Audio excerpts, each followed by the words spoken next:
Plus, the UN appeals for more than $3 billion to fund aid and protection for those stranded in Sudan, and also for the more than 1 million expected to flee the conflict-hit country in the months ahead.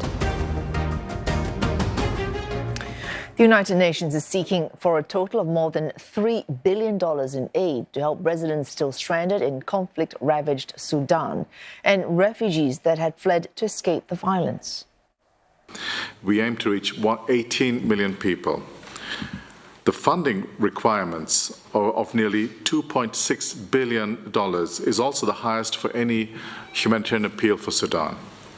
And we launched it together with the refugee response plan that my UNHCR colleague, Mr. Mazou, will speak to, because the crisis in Sudan is rapidly evolving into a regional crisis. The needs in Sudan are fundamental and widespread, as you can expect from a conflict.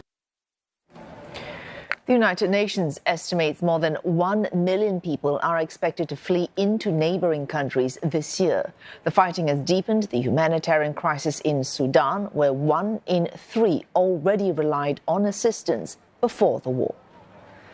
And for more, Naba Mohidin joins us live from Madani city in Sudan. And Naba, the UN increasing the estimated amount needed to help Sudan by almost $1 billion.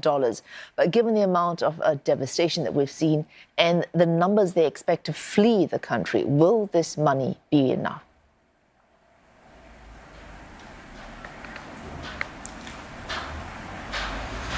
Actually, this money can be enough for the first phase of urgent intervention and urgent response to the crisis right now, the border crisis, and also the internally displaced people crisis and the camps for those who fled the war in Khartoum. But of course, it will not be enough if the war extended to other regions outside the capital Khartoum, and also if the conflict will be prolonged. At that point, we will see more appeals, and the UN definitely will need more money to help those in need, because now the infrastructure is destructed, the banks are looted, the whole infrastructure, travel roads and trade roads, banks, governmental systems of banks, all of the government system right now are halted. So, of course, it will be enough only for urgent solutions and for the first phase. But if the war is extended, we will expect more aid to be provided for those in need, because the crisis is deepening and the humanitarian situation is deteriorating every week. You are in Madani. That's where many people have fled to escape violence in Khartoum. Now, as you say, first stage of aid money may be enough, but is Madani able to support this influx of internal refugees for long based on what it has?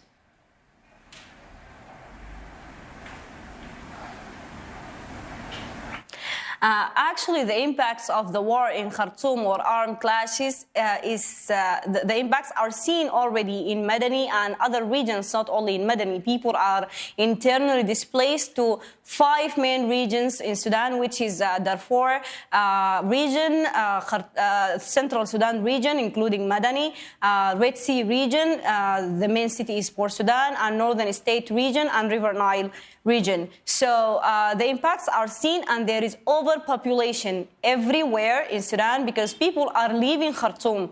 Khartoum was, people who lived in Khartoum were initially 10 million people, around 10 million people, and now they are living in the other regions. Only 800,000 are fleeing from Sudan to other neighboring countries, and 150,000 have entered neighboring countries. So there is overpopulation in Madani and in other regions, and that's impacting all of the services, including water shortages, power outages, scarcity. There is a scarcity of food, medicine, and sheltering. So yes, right now in Madani the situation is bad. The humanitarian situation is bad.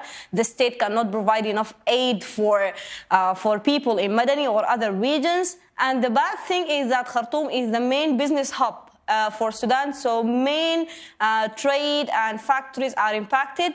So Madani and other regions cannot deal with this situation unless a sustainable development is made here, and unless huge aid by international countries is taking place, especially in Madani Al Jazeera state, because 17 million people of Sudanese people among 14 million are living in Al Jazeera state and in central Sudan.